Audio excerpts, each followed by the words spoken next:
Assalamualaikum warahmatullahi wabarakatuh. Selamat pagi anak-anak.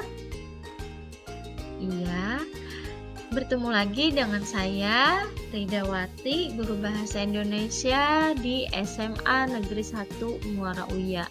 Hari ini saya akan menjelaskan tentang teks anekdot kelas 10.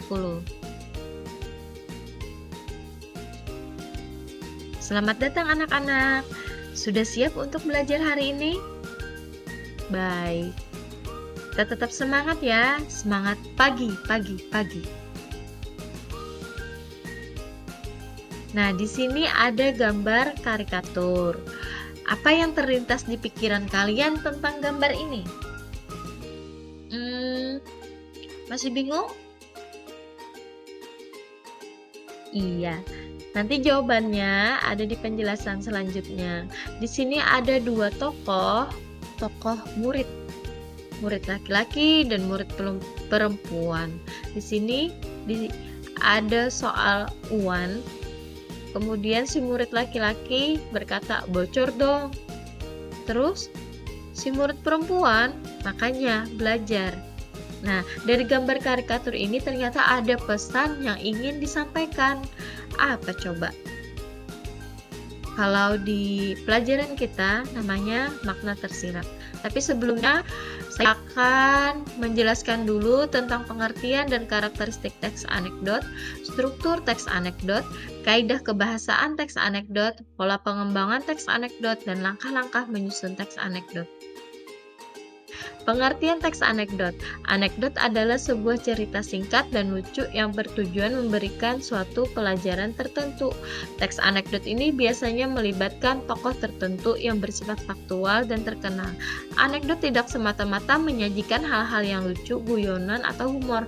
Akan tetapi terdapat tujuan lain di balik cerita lucunya itu, yakni berupa pesan yang diharapkan bisa memberikan kritik pada pihak tertentu atau pelajaran kepada halayak. Halayak itu orang banyak. Ternyata kata kunci dari teks anekdot ini adalah cerita lucu, tokoh faktual atau tokoh yang benar-benar ada, tokoh terkenal yang dikenal oleh halayak ramai. Kemudian teks anekdot berisi kritik dan sindiran. Karakteristik teks anekdot. Karakteristik bisa disebut juga dengan ciri-ciri. Yang pertama, bersifat humor atau lelucon. Yang kedua, bersifat menggelitik. Yang ketiga, bersifat menyindir. Yang keempat, bisa jadi mengenai orang penting, tokoh faktual ya. Kemudian memiliki tujuan tertentu. Kisah cerita yang disajikan hampir menyerupai dongeng. Bisa menceritakan hubungan antara manusia dan hewan. Biasanya kalau hewan yang sering digunakan pada cerita teks anekdot ini adalah tikus. Tikus dilambangkan sebagai hewan pengerat, yaitu kalau dilambangkan lagi sebagai koruptor. Ya, betul anak-anak. Tujuan dari teks anekdot adalah untuk membangkitkan tawa pembaca sebagai sarana hiburan atau sebagai sarana untuk mengkritik. Struktur teks anekdot ada 5, ada abstraksi, orientasi, krisis, reaksi, dan koda. Yang pertama, abstraksi.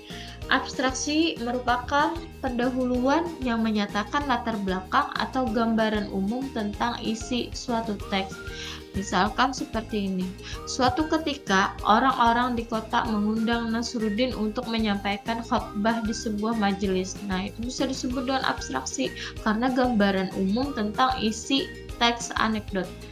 Kemudian yang kedua, orientasi, merupakan bagian cerita yang mengarah pada terjadinya suatu krisis, konflik, atau peristiwa utama. Bagian inilah yang menjadi penyebab timbulnya krisis. Kemudian yang ketiga, krisis. Krisis atau komplikasi merupakan bagian dari inti peristiwa suatu anekdot. Pada bagian ini adanya kekonyolan yang menggelitik dan mengundang tawa. Yang keempat, reaksi merupakan tanggapan atau respon atas krisis yang dinyatakan sebelumnya. Reaksi yang dimaksud dapat berupa sikap mencela atau menertawakan. Bagian ini seringkali mengejutkan, sesuatu yang tidak terduga atau mencengangkan. Yang terakhir, koda merupakan penutup atau kesimpulan sebagai pertanda berakhirnya cerita. Di dalamnya dapat berupa persetujuan, komentar, ataupun penjelasan atas maksud dari cerita yang dipaparkan sebelumnya.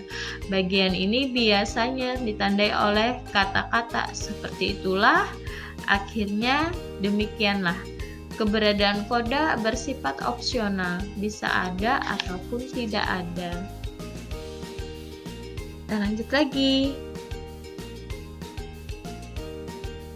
Nah, kebahasaan teks anekdot.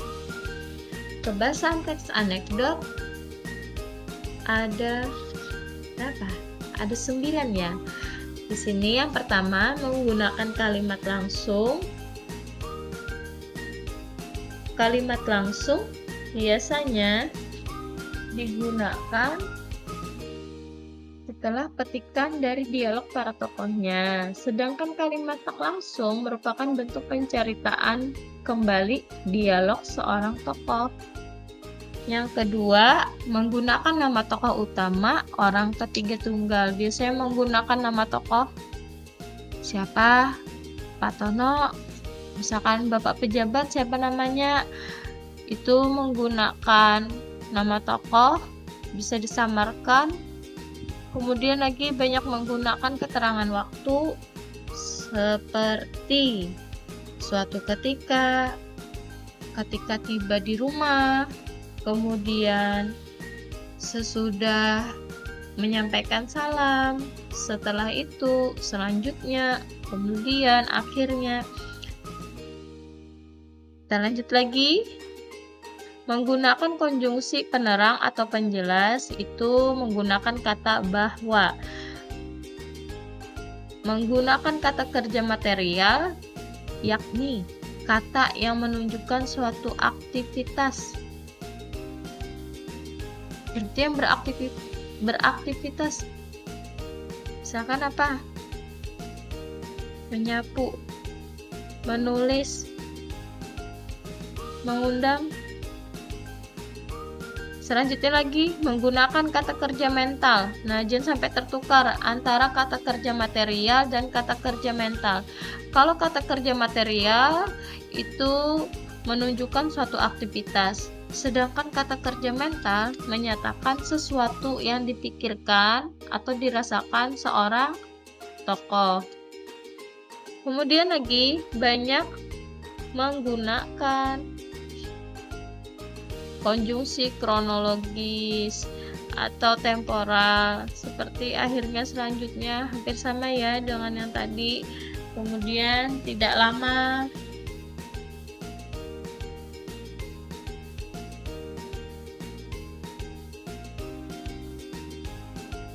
Menggunakan kalimat yang menyatakan peristiwa masa lalu, artinya ini sudah terjadi karena menyatakan peristiwa masa lalu. Kemudian menggunakan kalimat perintah. Ada yang bisa mencontohkan kalimat perintah seperti apa? Iya, betul. Biasanya kalimat perintah itu menggunakan tanda seru. Pola pengembangan teks anekdot ada 2, ada dalam bentuk dialog dan ada dalam bentuk narasi. Coba kita lihat. Di sini ada yang dalam bentuk dialog yang berjudul Dosen yang juga menjadi pejabat. Di kantin sebuah universitas, Udin dan Tono, 2 orang mahasiswa sedang berbincang-bincang. Tono, saya heran dengan dosen ilmu politik, kalau mengajar selalu duduk, tidak pernah mau berdiri.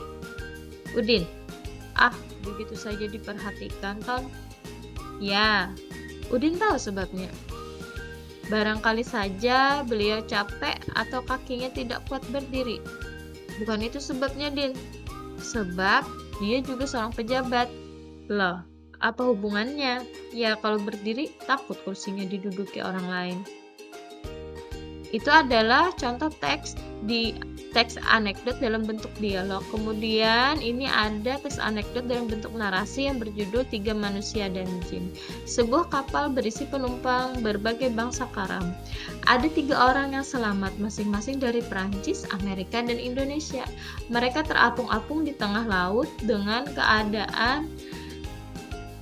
mengandalkan sekeping papan. Tiba-tiba muncul jin yang baik hati. Dia bersimpati pada nasib ketiga bangsa manusia itu dan segera menawarkan jasa. Kalian boleh minta apa saja, akan kupenuhi, kata sang jin. Yang pertama ditanya orang Prancis. Saya ini bertugas lembaga sosial di Paris. Katanya, tolonglah saya dikembalikan ke negeri saya. Dalam sekejap orang itu lenyap kembali ke negerinya. Kamu orang Amerika, apa permintaanmu? Saya ini pejabat pemerintah. Banyak tugas yang terlantar karena kecelakaan ini. Tolonglah saya dikembalikan ke Washington. Oke, kata jin sambil menjentikkan jarinya. Orang Amerika pun lenyap seketika kembali ke negerinya. Nah, sekarang tinggal kamu orang Indonesia. Sebut saja apa maumu. Duh, Pak Jin, sepi banget di sini, keluh orang Indonesia. Tolonglah, kedua teman saya tadi dikembalikan ke sini. Allah kasum. Orang Prancis dan Amerika itu muncul lagi.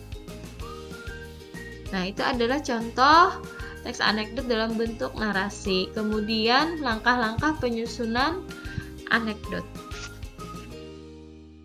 Langkah-langkah penyusunan anekdot yang pertama yaitu menentukan tema utama anekdot. Misalnya, Anda akan menulis anekdot dengan tema disiplin berlalu lintas atau temanya tentang pendidikan, ekonomi, sosial, budaya. Itu kita tentukan dulu. Yang kedua, menentukan tokoh yang terkait. Misalkan tokoh yang akan bermain di teks tersebut siapa saja, harus ditentukan dulu tokohnya. Yang ketiga, menentukan kritik yang akan disampaikan kepada pihak yang terkait. Misalkan, jika temannya tentang disiplin lalu lintas, bisa saja pihak yang ditujunya adalah pengguna jalan, pesepeda motor. Misalnya, kritik yang akan disampaikan adalah banyak pengguna jalan yang tidak tertib dan tidak memperhatikan keselamatan lalu lintas. Itu misalnya ya. Kemudian yang keempat, menentukan peristiwa yang menjadi latar utama cerita. Menentukan peristiwa yang jadi latar utama cerita. Peristiwanya dulu kita cari ya, supaya ceritanya lebih menarik. Yang kelima, menentukan unsur kelucuan atau humor pada teks tersebut.